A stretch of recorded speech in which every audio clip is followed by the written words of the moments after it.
এটা অনেকের পছন্দ হবে না এই কথাটা, আমি জানি। এখানে অসংখ্য মানুষ আছেন, এটা আপনাদের পছন্দ হবে না। অধিকাংশের কাছে হয়তো আমি এই কথার কারণে অপ্রিয় হতে পারি, কিন্তু কার কাছে অপ্রিয় হলাম, কার পছন্দ হলো না সেটা মুখ্য না। মুখ্য হচ্ছে আমার ইসলাম আমাকে কি বলে, আমার দ্বীন আমাকে কি শিক্ষা দেয়। সেটা যদি অপছন্দেরও হয় সেটাই আমাদেরকে বলতে হবে। আমি যেহেতু এই গ্রামে ছিলাম, এই গ্রামের সাথে আমার সম্পৃক্ততা রয়েছে।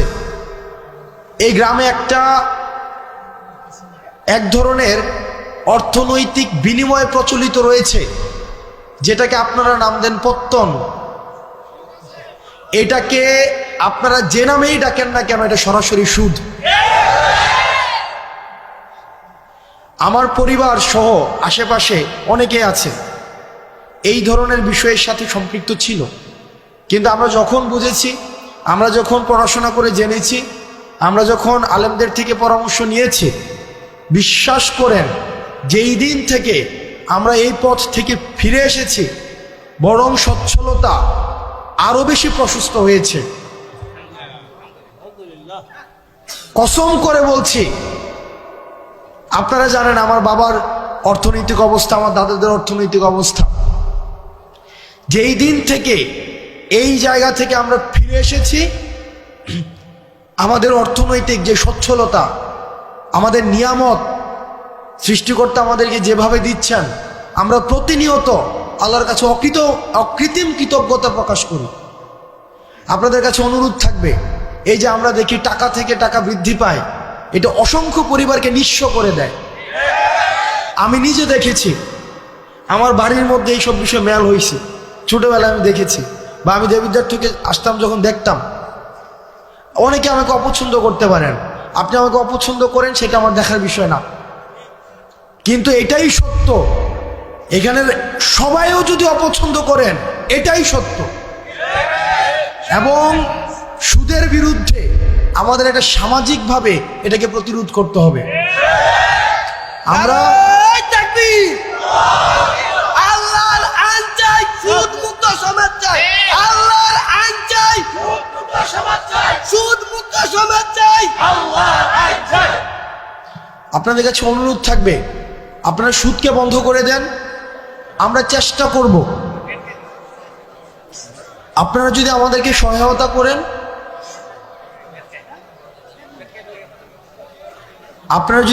সহায়তা করেন, আমরা আমার জায়গা থেকে চেষ্টা করব সামাজিক যেই ঋণকে সহজলভ্য করা, সামাজিক ঋণ প্রদানকে সহজলভ্য করা। আপনাদের কাছে মনে হতে পারে যে এটা তো একটা মাহফিল। ইসলাম তো পূর্ণাঙ্গ দিন ব্যবস্থা। ইসলাম আমার দুনিয়া নিয়েও কথা বলে, দুনিয়া পরবর্তী বিষয় নিয়েও কথা বলে। আমাদের দুইটারই সমন্বয় ঘটাতে হবে। আমি আমার ক্ষুদ্র জ্ঞানে, আমি যেহেতু সামাজিক সমস্যাগুলো আমার কাছে মানুষ নিয়ে আসে, আমার যেহেতু দৃষ্টিগোচর হয়, সেজন্য আজকে আপনারা শপথ করেন, যার এই ধরনের টাকা বিনিয়োগ রয়েছে পত্তন নামে, সুদ নামে, সেটা আর খাবেন না। আমরা ঋণকে সহজ করে দিব। আমিও বুঝতেছি যে আপনারা অনেকক্ষণ ধরে অপেক্ষা করছেন, যে আপনাদের যার বক্তব্য শোনার জন্য আসছেন, রফিকুল ইসলাম মাদানী সাহেব, উনি এই যে আপনাদের পিছনের বিল্ডিংটায় আছেন, মানে এই যে আপনার পিছনের বিল্ডিংটা, একটা মানুষ 8 ঘন্টা জার্নি করে আসছেন, 8 ঘন্টা। তো ওনার কিছু জরুরত হইতে পারে, তো উনি আবার বক্তব্য দিবেন। উনি 3.5 ঘন্টা কথা বলেছেন, 3.5 ঘন্টা, যেটা আসলে আল্লাহ ওনাকে রহমত এবং বরকত দিন। এই যে মসজিদটা আমাদের, যেটা 4 বছর হয়েছে মসজিদটা, এই মসজিদে গত 2 দিন আগে আমাদের এই উপজেলার জন্য 5 কোটি টাকা বিশেষ বরাদ্দ দেওয়া হয়েছে। তো ইউনু মহোদয়ের সাথে কথা বলে, এবং দেবিদ্বার উন্নয়ন ফোরাম নামে আমাদের একটা সংগঠন রয়েছে, আমরা এই দুইটার সমন্বয়ে বাকি যে কাজটা রয়েছে, এই বিষয়টা সুসম্পন্ন করার ক্ষেত্রে আমি আমার জায়গা থেকে সর্বোচ্চ সহযোগিতা করব। আলহামদুলিল্লাহ। বাকি যে কাজটা রয়েছে, আমরা প্রত্যাশা করি খুব দ্রুততম সময়ের মধ্যে ইনশাআল্লাহ আমরা এই কাজটাকে শেষ করতে পারব। আর আপনারা এখানে যারা আছেন অধিকাংশ মানুষ হচ্ছেন আমাদের আশেপাশের গ্রামের, কেউ হচ্ছেন আমার বাবার বয়সের, কেউ আমার বাবার সাথে চলাফেরা করেছেন, আমাদের চাচাদের সাথে চলাফেরা করেছেন, কেউ আমার দাদার বয়সের, আসছি আজকে অনেকে আমার দাদার কথা বলছিলেন। এই গ্রামের সবাই আত্মীয়, কোনো না কোনোভাবে সবাই আত্মীয়। রফিকুল ইসলাম মাদানী সাহেব উনি আসছেন। আমি আপনাদের কাছে দুইটা জিনিস অনুরোধ করব আপনাদের কাছে। এক নম্বর বিষয় হচ্ছে, আমি যেহেতু এখানে আমার জন্ম এই গ্রামে,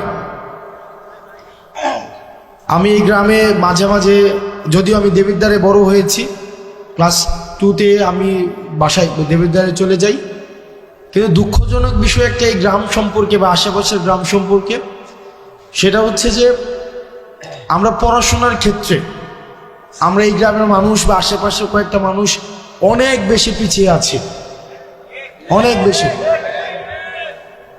সেটা হতে পারে কয়েকটা কারণে। এক নম্বর কারণ হচ্ছে যে এই এলাকা থেকে বিদেশে যাওয়ার সহজলভ্যতাটা অনেক বেশি। এটা ইতিবাচক যে মানুষ কর্মসংস্থানের জন্য মধ্যপ্রাচ্যে যাচ্ছে। আমার বাবা গিয়েছেন, এবং এখানে যারা আছেন আমাদের এই যে আমরা অর্থনৈতিকভাবে তুলনামূলকভাবে অন্যান্য এলাকা থেকে আমরা স্বাবলম্বী, এটা ঠিক, কিন্তু শিক্ষার ক্ষেত্রে আমরা অনেক বেশি পিছিয়ে আছি। আমি কিছুদিন আগে শুনেছি যে আমার যে স্কুলটা রয়েছে হাই স্কুল, সেখানে পাশের হার এটা অপ্রত্যাশিতভাবে কম।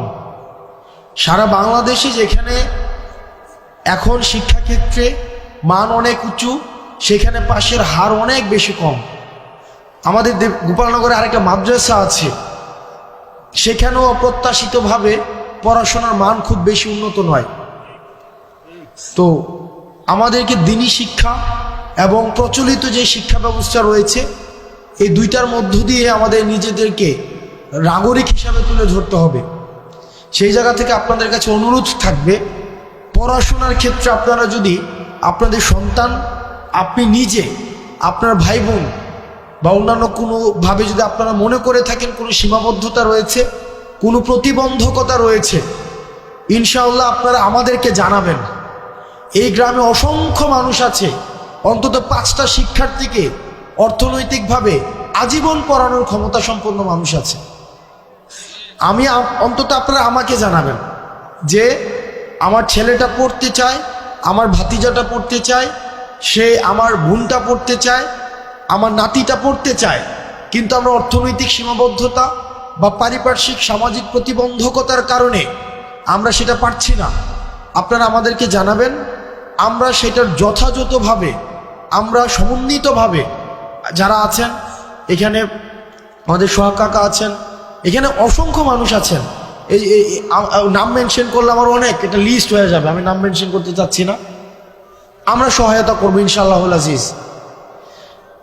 কখনোই যেন মানে আপনাদের আর্থিক কারণে পড়াশোনা যেন না থেমে যায়।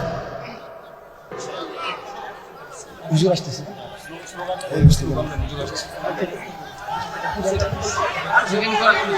হুজুর আসতেছে, আপনারা